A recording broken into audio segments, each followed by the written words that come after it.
Kepelbagaian sosiobudaya adalah perkara yang tidak asing lagi dalam kalangan masyarakat di Malaysia.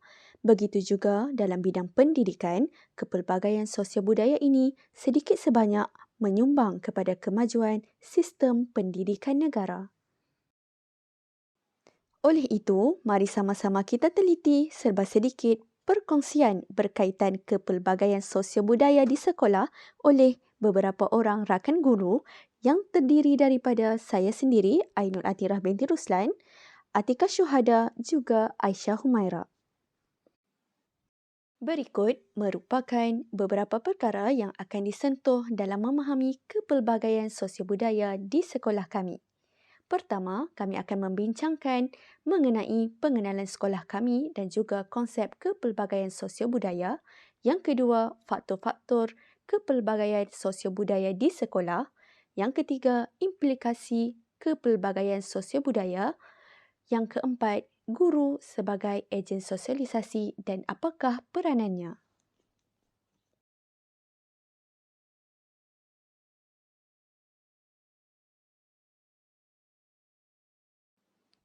Pernahkah anda mendengar tentang Sekolah Tinggi Kota Kinabalu? Ataupun lebih dikenali sebagai Kota Kinabalu High School pada hari ini.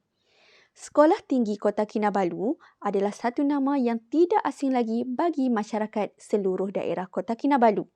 Sekolah ini telah beroperasi selama 73 tahun sejak 1949 penubuhannya.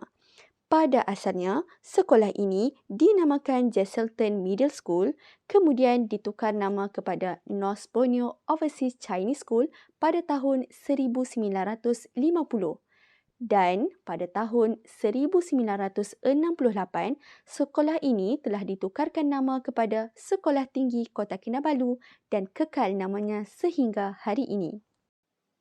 Sekolah ini terdiri daripada sejumlah besar bilangan murid, iaitu seramai 2,175 orang murid dan juga 115 orang guru.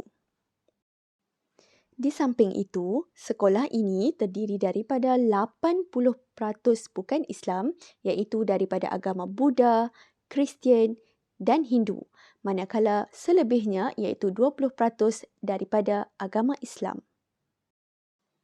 Dan tahukah anda pada tahun 2018, Sekolah Tinggi Kota Kinabalu telah diiktiraf sebagai sekolah kluster kecemerlangan di bawah program melonjakkan kecemerlangan institusi pendidikan Malaysia. Sekolah yang seterusnya ialah Sekolah Menengah Lasal. Sekolah ini telah ditubuhkan pada tahun 1953 oleh Father Bernard Davis. Sekolah ini terletak di Tanjung Aru, Kota Kinabalu, Sabah. Nama Lasal ini bukan sahaja popular di Malaysia, bahkan ia juga turut popular di seluruh dunia. Ia juga turut mempunyai institut pendidikan Lasalian yang berada di luar negara, contohnya di negara Korea, Jepun, Thailand, Filipina dan lain-lain. Setiap sekolah mempunyai moto sekolah yang tersendiri. Begitu juga dengan Sekolah Menengah Lasal yang mempunyai moto yang berbunyi Fides et Opera dalam bahasa Latin yang bermaksud beriman dan beramal dengan segala ilmu yang dipelajari dengan mengerjakan kebaikan. SM Lasal ini juga turut dikenali sebagai All Boys Mission School. Tingkatan 1 hingga tingkatan 5 ialah terdiri daripada pelajar lelaki sahaja. Tingkatan 6 mempunyai pelajar perempuan dan juga pelajar lelaki. Selain itu juga, bilangan pelajar di SM Lasal ini berjumlah 1,171 orang dan terdiri daripada 70 orang tenaga pengajar. Di samping itu, Muslim merupakan majoriti di sekolah ini dengan bilangan 54%, malah baki selebihnya iaitu 46% terdiri daripada non-Muslim. Sekolah Menengah Lasal ini sangat unik kerana ia mempunyai dua blok yang terpisah, iaitu blok junior dan juga blok senior. Pelajar tingkatan 1 hingga pelajar tingkatan 3 akan berada di blok junior, manakala blok senior pelajar tingkatan 4 hingga tingkatan 6. Pengenalan SMK Kinabutan 2. SMK Kinabutan 2 mula-mula beroperasi pada 25 Jun 2018, iaitu kira-kira 5 tahun yang lalu. SMK Kinabutan 2 terletak di kilometer 13 Jalan Apas of Jalan Tiku, Tawau, Sabah. Bilangan pelajar di SMK Kinabutan 2 seramai 833 orang pelajar, yang mana pelajarnya terdiri daripada 90% pelajar Islam dan 10% pelajar bukan Islam. Manakala bilangan guru seramai 65 orang termasuk AKP. Adakah anda faham apakah itu kepelbagaian sosio-budaya? Sosio-budaya adalah hubungan masyarakat yang mempunyai perbezaan budaya dalam wilayah yang sama dan hidup bersama melalui aspek cara hidup, adat dan sebagainya. Secara umumnya, konsep kepelbagaian sosial budaya ini dapat kita lihat di negara kita yang merangkumi pelbagai etnik dan kaum, yang mana setiap kaum ini terlibat secara langsung ataupun secara tidak langsung dengan budaya kaum lain. Persoalannya, adakah wujud kepelbagaian sosial budaya di sekolah saya? Jawapannya sudah tentu. Kepelbagaian sosio-budaya di sekolah saya dapat dilihat dengan jelas berdasarkan faktor-faktor berikut. Antaranya, faktor bahasa, struktur sosial, agama, bangsa dan juga kepercayaan adat resam dan budaya. Struktur sosial ialah pola tertentu yang mengatur organisasi sesuatu kelompok sosial. Hal ini boleh dilihat melalui pelbagai unsur masyarakat dengan status dan peranan mereka tersendiri. Dalam struktur sosial ini juga dapat dilihat dengan jelas kedudukan guru dan murid serta hubungan guru dengan murid dan juga hubungan guru sesama guru. Sebagai contoh, di sekolah terdapat dua status, iaitu murid dan juga guru. Murid berperanan untuk mempelajari sesuatu ilmu dengan fokus dan teliti, manakala guru berperanan untuk menyampaikan ilmu kepada murid demi kemajuan mereka. Dan di sekolah juga terdapat status ekonomi keluarga yang berbeza. Contohnya, ada murid yang berasal daripada keluarga T20, B40 dan sebagainya. Selain daripada itu, kita juga boleh melihat latar belakang keturunan murid yang berbeza dan melalui pangkat dan kekuasaan dapat kita lihat melalui pentadbir dan juga guru-guru. Sebagai contoh, guru yang lebih berpangkat mempunyai peranan yang sedikit berbeza dan mempunyai kekuasaan dalam bidang-bidang tertentu. Dan kita juga boleh melihat tahap pencapaian murid berdasarkan tahap kecerdasan intelektual mereka ataupun tahap pencapaian mereka dalam ujian-ujian yang dilaksanakan di sekolah. Daripada sudut bahasa pula dapat dilihat secara nyata adanya kepelbagaian dialek, nada dan juga cara penyampaian. Kepelbagaian bahasa ini juga dapat kita lihat dari sudut penggunaan bahasa badan. Sebagai contoh, kaum India lebih suka menggerakkan kepala mereka jika bercerita tentang sesuatu perkara. Selain daripada itu, kosakata yang terbatas atau meluas juga dapat dilihat seperti ada bahasa yang mempunyai banyak maksud dalam satu perkataan dan juga ada yang sebaliknya. Melalui penulisan standard, setiap bahasa ini juga dapat kita lihat keunikan masing-masing dari sudut penyusunan ayat. Oleh itu, jom kita saksikan serba sedikit kepelbagaian bahasa yang terdapat di Sekolah Tinggi Kota Kinabalu. Hai, Assalamualaikum. Ngananku Nurin. Bahasa Inawiku bahasa Sungai, Ikat Kepitas. 嗨，Assalamualaikum，我叫Natasha Liu，我从沙巴，我是华人。嗨 Assalamualaikum, aku Firoz. Aku itu min Sabah, Bajau. Faktor yang seterusnya ialah faktor bangsa. Bangsa merupakan sekumpulan manusia yang sama asal-usulnya serta serupa sifatnya. Dalam erti kata lain ialah kaum. Kaum majoritinya yang terdapat di Malaysia ialah kaum Melayu, Cina dan India, termasuk di Sabah dan Sarawak, seperti kaum Bugis, kaum Bajau, kaum Suluk, kaum Tidung, kaum Iban, kaum Melanau dan lain-lain lagi. Di sekolah, kita boleh lihat pelajar boleh mengenali budaya bangsa lain. Sebagai contoh, makan di kantin. Murid-murid akan duduk bercampur-campur dengan etnik lain tanpa melihat sedikit perbezaan di antara mereka.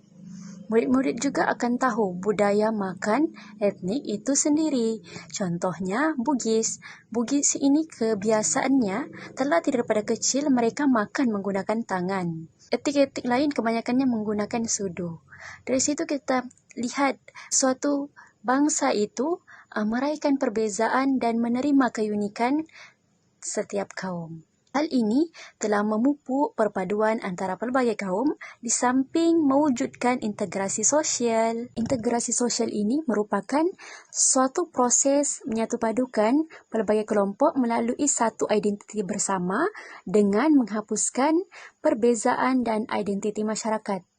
Terdapat 3 item dalam integrasi sosial yang saya akan terangkan. Yang pertama ialah akulturasi, yang kedua ialah asimilasi dan yang ketiga ialah amalgamasi. Kita pergi kepada akulturasi. Akulturasi ini suatu penerimaan unsur kebudayaan dalam kalangan individu ataupun satu kelompok dari sesuatu kebudayaan yang berbeza. Sebagai contoh kita boleh lihat budaya pinjam-meminjam. Budaya pinjam-meminjam ini memang sejak azali dan memang jadi kebiasaan di sesebuah sekolah. Ini melibatkan suatu unsur kebudayaan yang dimiliki oleh setiap etnik. Asimilasi. Asimilasi merupakan percantuman dan penyatuan antara kumpulan etnik yang berlainan budaya sehingga membentuk satu kelompok dengan kebudayaan dan identiti yang sama. Sebagai contoh, sambutan ataupun perayaan Aidilfitri yang diadakan di sekolah setiap tahun. Etnik majoriti akan memakai baju kurung kebiasaannya. Namun, etnik minoriti seperti Kadazan Dusun, Iban, Kadazan ini, mereka cuba untuk memakai baju kurung mengikut etnik majoriti.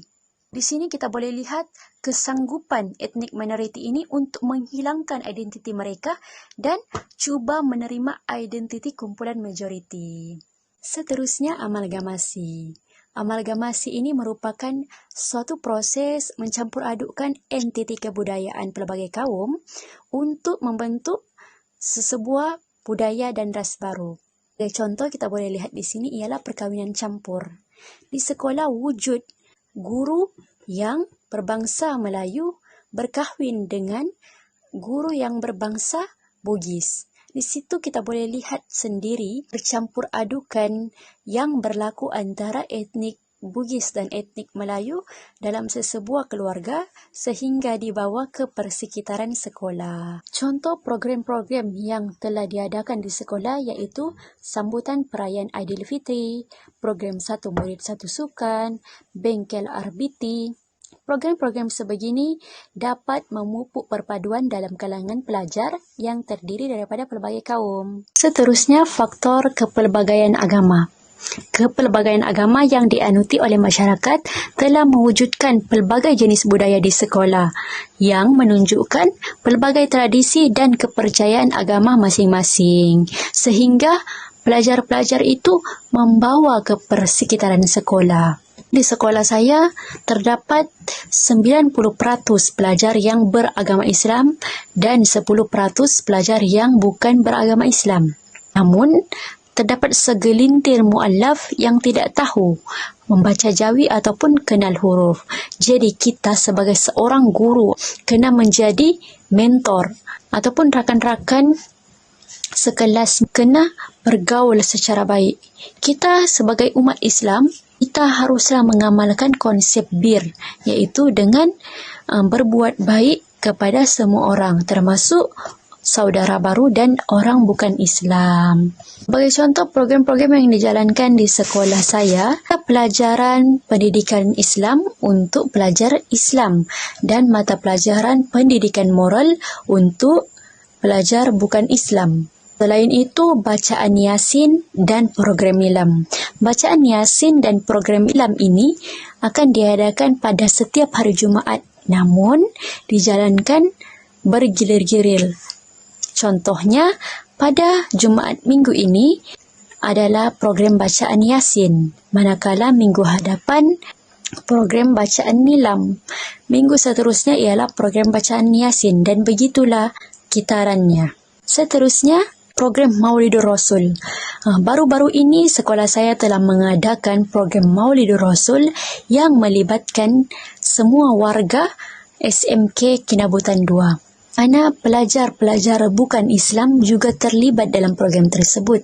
Namun, pada awal pagi iaitu majlis perarakan, pelajar bukan Islam ini, mereka akan mengadakan aktiviti moral yang dilaksanakan oleh guru mata pelajaran moral. Kemudian pada penutupan majlis program Maulidur Rasul itu, pelajar-pelajar bukan Islam ini turut serta dalam program penutupan bersama pelajar-pelajar Islam, di mana mereka di sini cuba untuk mengenal keunikan ataupun sambutan-sambutan daripada agama lain tanpa menghiraukan sedikit perbezaan, tanpa ada sedikit persefahaman, kerana mereka memandang positif perkara-perkara seperti ini. Di sini juga kita dapat lihat pelajar bukan Islam ini tidak dipinggirkan dalam apa jua program-program yang dijalankan di sekolah. Faktor yang terakhir bagi sosio budaya di sekolah ialah budaya.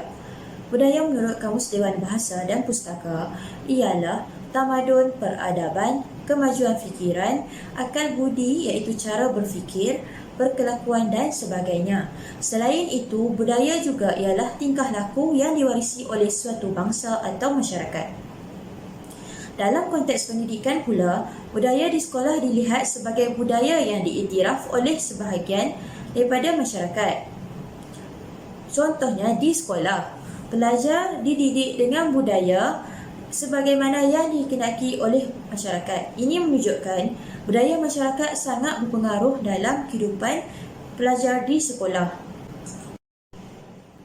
Sebagai contoh, pelajar di sekolah dididik dengan nilai-nilai murni yang baik seperti menghormati orang tua, menghormati ibu bapa, kesopanan, memberi salam dan lain-lain lagi.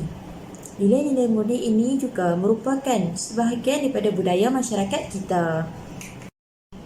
Keunikan budaya yang terdapat di Sekolah Menengah Lasal ialah Parlimen Lasal. Sekolah Menengah Lasal merupakan sekolah pertama yang menubuhkan parlimen. Parlimen ini diuruskan oleh para pelajar. Parlimen ini mula ditubuhkan pada tahun 1963 oleh Encik KJ Joseph, iaitu bekas guru Sekolah Menengah Lasal. Parlimen Lasal juga akan melaksanakan proses pilihan raya seperti mana kerajaan Malaysia menjalankan proses pilihan raya. Contohnya, adanya penamaan calon, seterusnya pengundian pilihan raya dan yang terakhir adalah pembentukan kerajaan. Terdapat dua parti yang akan bertanding di dalam Parlimen Lasal, iaitu Parti Wawasan Lasal dan juga Parti Bersatu Lasal. Parti yang mendapat undi yang paling banyak akan menerajui kepimpinan kerajaan Parlimen Lasal, manakala parti yang kalah akan menjadi pembangkang. Oleh itu, mari kita mendengar info tentang Parlimen Lasal oleh Guru Penasihat Parlimen Lasal. Setiap ahli dalam parlimen itu sebenarnya selepas, contohnya kalau dia menang, parti itu menang, Setiap ahli itu akan dilantik menjadi menteri bagi sesuatu kementerian, contohnya Menteri Pendidikan dan sebagainya. Jadi setiap menteri akan biasanya grup nasihat, iaitu saya sendiri, saya akan minta mereka pada awal tahun syorkan sekurang-kurangnya satu projek untuk setiap kementerian. Dan saya akan guide mereka untuk buat kertas kerja, buat pembentangan macam mana nak jalankan projek dia dan sebagainya. Ini merupakan carta organisasi bagi Parlimen LASALLE. Carta ini terdiri daripada Kabinet Kerajaan dan juga Kabinet Pembangkang. Bagi Kabinet Kerajaan, diketuai oleh Ketua Menteri, seterusnya Timbalan Ketua Menteri, Setiausaha dan Menteri-Menteri yang lain yang terdiri daripada Menteri Kewangan, Menteri Sukan, Menteri Kebudayaan, Menteri Kesihatan dan lain-lain. Mereka juga mempunyai peranan dan tugasan masing-masing. Begitu juga Kabinet Pembangkang. Oleh itu, mari kita mendengar sedikit kata-kata daripada Ketua Menteri Parlimen LASALLE sepanjang Ketua Menteri memerintah bagi Parlimen LASALLE. Nama saya Haris Zahran. Jawatan saya ialah Ketua Menteri Parlimen SM LASALLE bagi tahun 2022. Tugas saya sebagai Ketua Menteri ialah pemantau kepada menteri-menteri lain dan juga sebagai pengarah projek bagi setiap projek yang akan diadakan sepanjang tahun 2022. Terdapat banyak impak pada diri saya sebagai seorang parlimen. Antaranya ialah kalau dari segi motivasi, dia banyak membantu saya dalam memberi motivasi untuk belajar dalam kelas maupun di luar kelas. Yang kedua, kalau dari segi keyakinan diri itu banyak memberi banyak bantuan juga. Sebagai contoh, keyakinan dari segi bercakap secara spontan di hadapan, berucap semasa perhimpunan. Yang ketiga ialah interaksi saya, berkomunikasi kepada orang lain. Dengan orang lain itu ada banyak improvement lah. Contohnya kalau ada sebarang temu bual daripada orang luar, itu banyak membantu saya untuk menjawab soalan yang dikemukakan. And then interaksi saya kepada pelajar-pelajar, interaksi saya kepada guru-guru pun banyak membantu.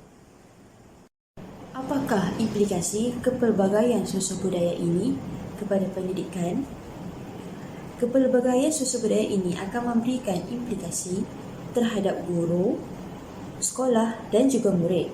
Saya akan menerangkan terlebih dahulu tentang implikasi terhadap guru. Yang pertama, guru menjadi lebih kreatif dalam merencana teknik pembelajaran yang efektif. Guru akan menggunakan teknik yang sesuai terhadap para pelajar yang berlatar belakangkan dari berbagai kaum, bangsa, budaya dan juga agama, supaya mereka dapat lebih memahami pembelajaran mereka dan dapat mencapai tahap pembelajaran yang optimum. Implikasi kepelbagaian sosial budaya terhadap guru yang kedua ialah guru mempelbagaikan strategi pengajaran dan pembelajaran dengan menggunakan alat bantu mengajar supaya menarik minat pelajar dalam memahami pembelajaran mereka. Implikasi yang terakhir ialah guru bertanggungjawab dalam membentuk komuniti pembelajaran yang mesra murid. Guru bukan sahaja menyampaikan ilmu, pengetahuan, tetapi mereka juga turut mendidik pada para pelajar dengan nilai murni, sahsiah dan sikap yang baik. Selain itu juga, penggunaan dialek atau pertumbungan dialek antara pelajar perlulah dikawal oleh guru dengan menggunakan bahasa standard yang difahami oleh para pelajar. Contohnya, macam saya yang berada di SM LASALLE, saya berasal dari Kedah, jadi saya akan ada dialek Kedah. Jadi saya perlulah menggunakan bahasa standard supaya para pelajar di sekolah saya dapat memahami apa yang saya bercakap. Para pelajar ini juga di sekolah saya juga mempunyai berbagai kaum, berbagai latar belakang dan juga mempunyai berbagai bahasa. Jadi mereka juga perlu menggunakan bahasa standard supaya komunikasi antara saya dan mereka dapat difahami dengan lebih baik. Oleh yang demikian, guru perlulah bersedia dengan kepelbagaian sosial budaya pelajar yang datang dari pelbagai kelas sosial dan juga kaum. Implikasi sosio-budaya terhadap pendidikan, iaitu kepada murid. Murid haruslah berinteraksi tanpa mengira kelas sosial dan perlu membuang sikap prejudis terhadap benda lain. Sebagai contoh, di sekolah saya terdapat pelajar yang berkeperluan khas. Jadi, sebagai pelajar yang normal, perlu melayan dengan baik pelajar berkeperluan khas agar mereka tidak berasa tersisih. Selain itu, pelajar juga tidak digalakkan untuk hidup berkelompok yang mana kelompok itu terdiri daripada kelompok kaya dan kelompok miskin. Bahkan, sikap prejudis yang terdapat dalam diri itu perlu dibuang, akan mengakibatkan keyakinan dan kepercayaan akan tergugat dalam kalangan pelajar, serta usaha-usaha untuk mewujudkan hubungan yang positif dan hubungan yang baik ini sukar untuk dicapai dalam kalangan pelajar pelbagai etnik. Yang kedua ialah penggunaan bahasa yang standard.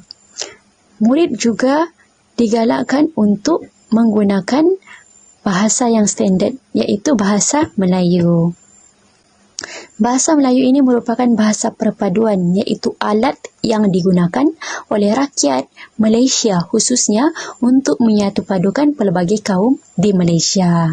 Unsur dialek juga perlu dielakkan dalam kalangan pelajar. Penggunaan perkataan anu. Penggunaan perkataan anu ini maksudnya di Sabah adalah sesuatu ataupun pelbagai. Manakala di sebelah Semenanjung, penggunaan perkataan anu ini adalah amat sensitif. Jadinya, kita perlu sebagai pelajar untuk menggunakan bahasa yang standard dan mengelakkan untuk penggunaan dialek yang berbeza-beza kerana akan menyinggung perasaan antara satu dengan yang lain. Penggunaan bahasa ini juga akan memberi kesan kepada pelajar dalam sesi pengajaran dan pembelajaran. Juga dengan mengaplikasikan karangan dalam bahasa Melayu. Kebanyakan pelajar-pelajar ini menggunakan bahasa-bahasa yang kurang sopan dan bahasa-bahasa pasar biasanya dalam penulisan karangan. Jadi perkara-perkara ini perlu dielakkan oleh pelajar. Yang ketiga ialah penegasan terhadap pelajar-pelajar amat perlu dengan cara yang berhemah. Sebagai contoh, terdapat pelajar-pelajar yang malas menyiapkan kerja rumah.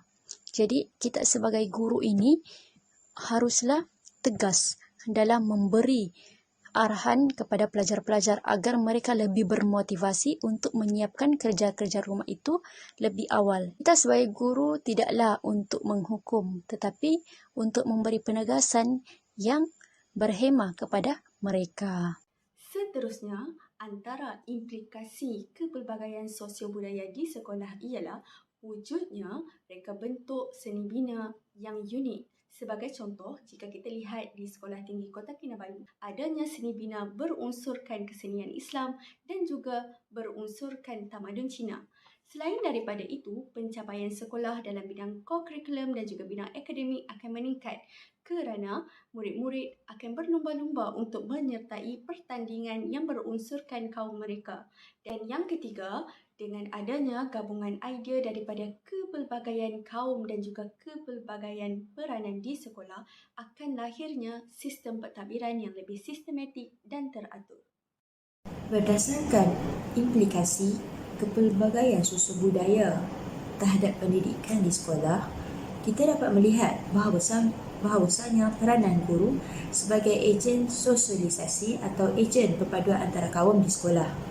Guru mestilah menunjukkan perlakuan yang positif kepada pelajar. Hal ini kerana guru merupakan role model atau qudwah hasanah kepada pelajar. Guru juga memberi pengaruh yang kuat kepada pelajar. Pelajar akan meniru segala perlakuan atau sikap yang ditunjukkan oleh guru. Selain itu juga, guru berperanan menyebarkan nilai murni dan sikap kepentingan budaya antara kaum. Nilai murni antara kaum sangat penting untuk menjamin keseimbangan dalam pembangunan ekonomi dan sosial pelbagai kaum di negara kita Malaysia. Contohnya, guru akan memupuk sikap toleransi antara kaum dan juga semangat patriotisme terhadap negara dalam diri pelajar. Guru memainkan peranan sebagai penyebar budaya ilmu dengan mendidik pelajar tentang kebudayaan etnik, bangsa dan juga bahasa di negara kita supaya pelajar dapat lebih memahami tentang kepelbagaian susu budaya. Selain itu juga, apabila pelajar lebih memahami tentang kepelbagaian susu budaya ini, pelajar dapat memupuk semangat nilai patriotisme dan juga semangat toleransi antara kaum. Hal ini dapat menjamin keamanan dan kestabilan negara. Justru, rakyat yang mempunyai semangat perpaduan yang kukuh dapat memberi kestabilan kepada ekonomi dan politik sesebuah negara. Contohnya negara kita Malaysia. Sebagai kesimpulannya, kepelbagaian sosio-budaya yang wujud di sekolah amat penting bagi semua warga untuk membentuk perpaduan sekaligus dapat mengeratkan hubungan silaturahim tanpa mengira sedikit perbezaan dari segi bangsa, agama dan kepercayaan. Oleh itu, institusi pendidikan hari ini perlu memainkan peranan yang penting dalam memastikan usaha mewujudkan keharmonian dalam sistem pendidikan mudah untuk dicapai. Semoga perkongsian kami sedikit sebanyak memberi input dan pengetahuan kepada semua. Sekian, terima kasih.